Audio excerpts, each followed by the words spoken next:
Bienvenidos a Barra Legal. Privar de la vida a una mujer por razones de género es un delito que conocemos como feminicidio. Este delito se incluyó en materia federal en el año 2012.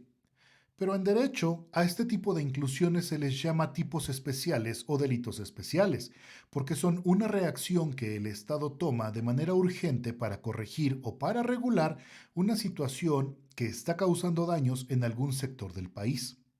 En el caso del feminicidio ya teníamos un antecedente, porque había códigos como el del Estado de México y el de Chihuahua que sancionaban con más años de prisión cuando en el homicidio se privara de la vida a una mujer o a un menor de edad, independientemente de los motivos que hubieran originado ese delito. Pero recordemos que fue hasta el 2012 que se incluyó el feminicidio, y es entonces cuando se crean las razones de género.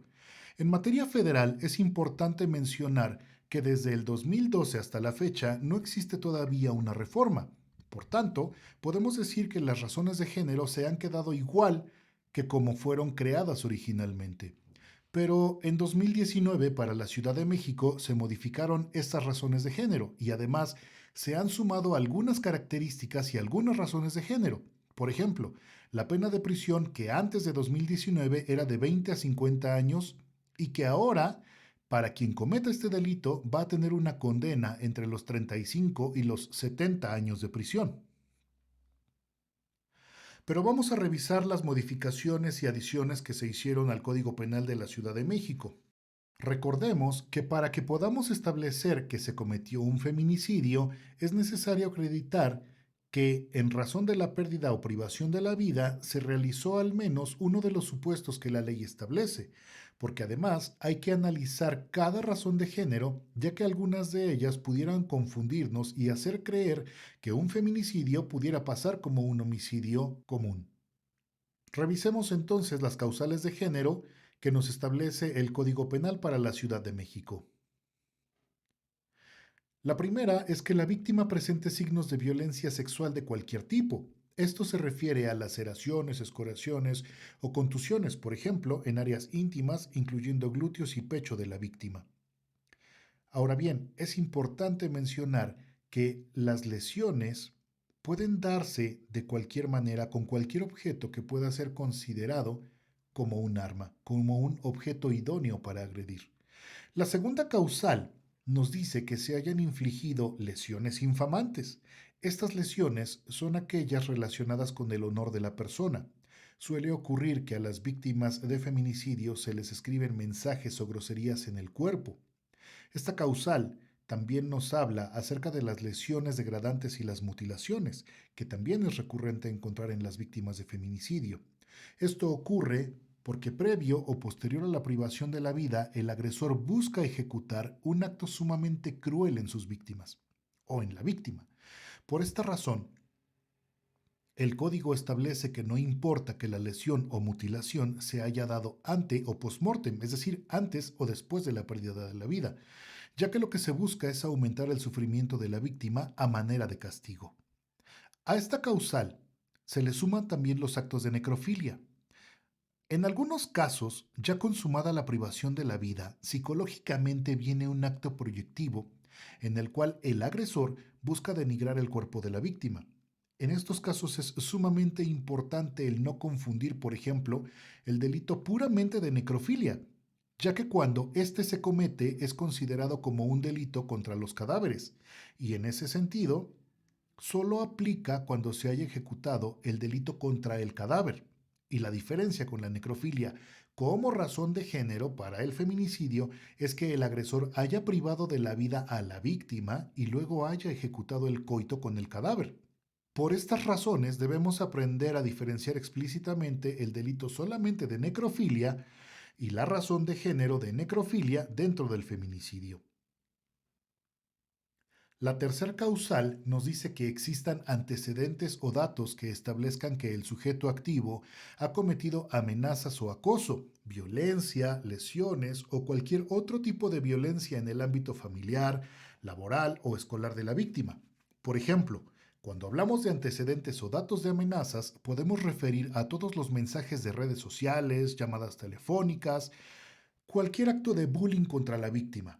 En el caso del acoso, puede darse que el agresor utilice diversas cuentas falsas de redes sociales para molestar o para amenazar a la víctima. Pero en este caso, de no llegar a la privación de la vida, solamente estaríamos ante otra figura delictiva de las que se sancionan en la ley Olimpia. Esto nos hace referencia al ciberacoso. Y en el caso del feminicidio, tendríamos de nuevo que acreditar que hubo esta violencia y acoso para poder configurar el feminicidio. Ahora bien, en el caso de la violencia familiar, es bastante amplio lo que puede considerarse como violencia familiar, porque el Código Civil para la Ciudad de México nos establece diferentes tipos de violencia. Por ejemplo, la física, la psicoemocional, la económica y la violencia sexual, claro está. Entonces, hay que aclarar que aquí lo que se busca con la reforma es ampliar el catálogo de conductas que sancionan al feminicidio que se da al interior de las familias.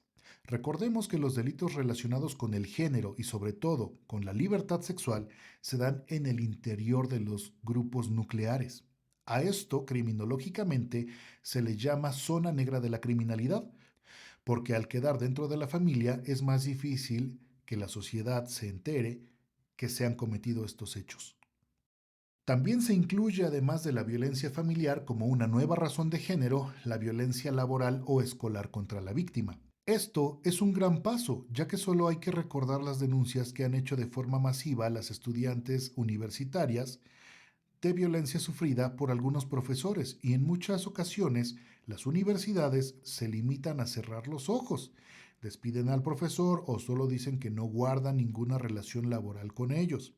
Recuerdo cuando daba clases para una universidad hace ya algunos años y ocurrieron denuncias contra un profesor de teatro. De una denuncia se desprendieron varias más. Sin embargo, la escuela solamente se limitó a negar la entrada al profesor y decir que para ellos ya no tenía ninguna relación laboral, que ya había dejado de trabajar con ellos, cuando lo que ocurrió fue que lo cesaron inmediatamente que se viralizó la denuncia en redes sociales. La cuarta razón de género reformada establece que haya existido una relación sentimental, afectiva, laboral, docente o de confianza entre el activo y la víctima. Hay que recordar que los feminicidios, al integrar estas razones de género, nos dice que para que se haya cometido el delito, si requerimos acreditar que hubo una relación al menos de corto tiempo en la que se establecieron vínculos, aunque simbióticos o dañinos, hayan sido lo suficientemente vastos para que se cometiera el delito. La quinta causal también se reforma y adiciona, diciendo que exista o que haya existido una relación de parentesco por consanguinidad o afinidad, situación que amplía el catálogo de razones.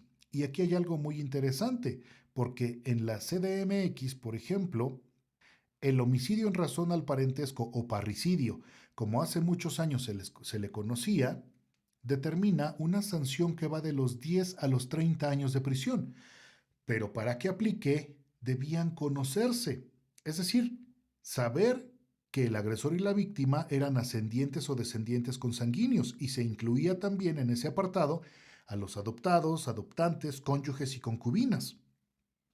Ahora con la reforma podemos establecer que si, por ejemplo, un padre priva de la vida a una hija, en el caso del feminicidio, estaríamos efectivamente ante este delito, porque además existe una relación de confianza y también aplica en los casos de matrimonio, concubinato, sociedades de convivencia, noviazgo o cualquier otra relación de hecho o de amistad, pero siempre y cuando la víctima sea una mujer. En el caso contrario, si una mujer priva de la vida a su hijo, estamos ante un homicidio en relación al parentesco. Esta es una cuestión que va a ser sumamente debatible en tiempos futuros. Bueno, también existen los feminicidios cuando el agresor y la víctima hayan tenido una relación de subordinación o de superioridad. Y hay que hacer mención que no importa si el agresor era quien tenía el cargo superior o subordinado, sino más bien la acreditación de la existencia del mismo y la relación que de ello generó la privación de la vida de la víctima. La siguiente razón de género no tuvo reforma, aunque sí debió plantearse, y es que se nos dice que el cuerpo de la víctima sea expuesto, depositado o arrojado en un lugar público. Quiero mencionar que para los días en que publico este podcast se sigue la noticia de un chico que, habiendo estado en una fiesta, atropelló en estado etílico a dos chicas, luego de que discutieran porque no lo querían dejar ir manejando.